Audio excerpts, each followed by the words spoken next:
labai gerai žinau, kaip prasidėjo floristikos studijos šioje profesinėje mokykloje.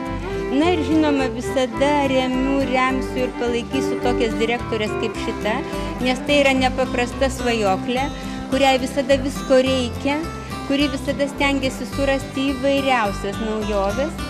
Juk šita mokykla netaip paprasta surasti kažkur floristą, kuris pasaulyje yra žinomas, garsus, jį atsivežti, įtikinti, kad reikia tokios programos. Tai yra labai svarbu.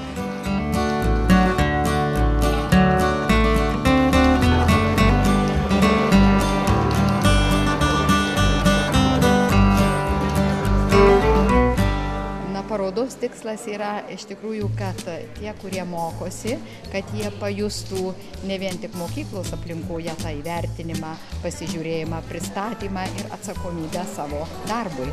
Na, tai ir Kauno visuomeniai iš tikrųjų, ir svečiam, nes buvo daug kviesta žmonių, ir tiem patiem artimiesiems, kurie yra artimieji, draugai, mokinių mūsų.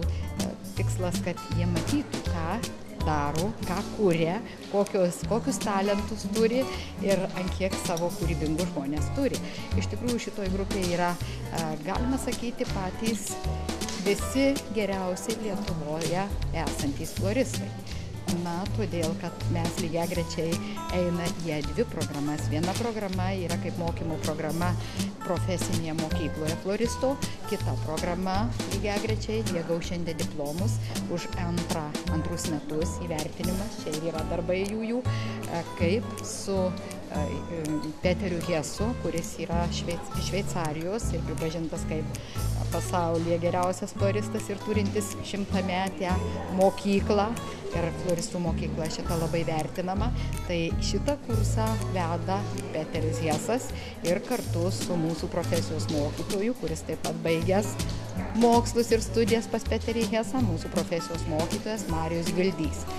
Na, tai tikslas tiesiog ir Peteriui Hesui atsakomybė ir demonstruoti mūsų mokytojams, nes kaip matot, mūsų mokytojų labai daug, profesijos mokytojų, kadangi mokykloje yra 3000 besimokančiųjų, 400 darbuotojų ir profesijos mokytojų, tai tikslas taip pat pamatyti, kokius metodus demonstruoja savo darbo Peteris Hesas tam, kad įgytų amatą, kad tiesiog galbūt jie yra šiek tiek skirtingi, su tam tikra atsakomybė. Ir šiandien mes matysime 2 metų rezultatą. Tai toks buvo ir tikslas. Ir žinot, visi vasarą atostogauja mokyklose paprastai.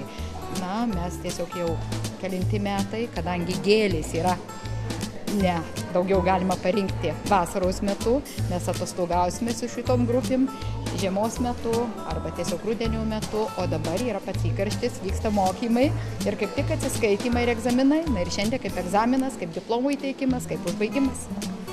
Lyg ir, kaip matot, iš 5 lyg ir dalių susideda darbas.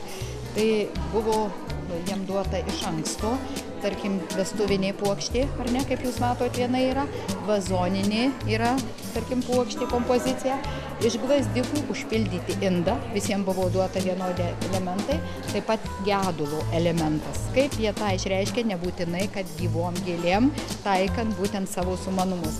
Na ir dar buvo viena puokštė, kur iš tikrųjų pagalvojant kiekvienam, kaip ją padaryti išradingiau. Tai vat iš 5 elementų ir kaip jūs matysite, kaip kas sujungė į idėją. Iš tikrųjų labai yra įdomių idėjų.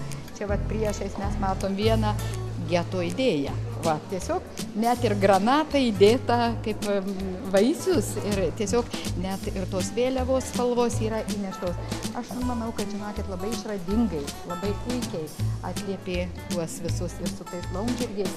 Nu, aplamai visi darbai, aš pasakysiu, perėjau ir mačiau vakar, kaip laikomas buvo teorijos egzaminas, dabar 4 dienų ypatingas buvo ciklas ir jie dirbo po 10 beveik valandų. Na, kūrybai turbūt taip ir reikia. Ir mes pasirinkom būtent šitą muziejų, kad tiesiog galėtų žmonės ateiti, būtų erdvė, kadangi geras oras, tai aš manau, kad turėtų pavykti.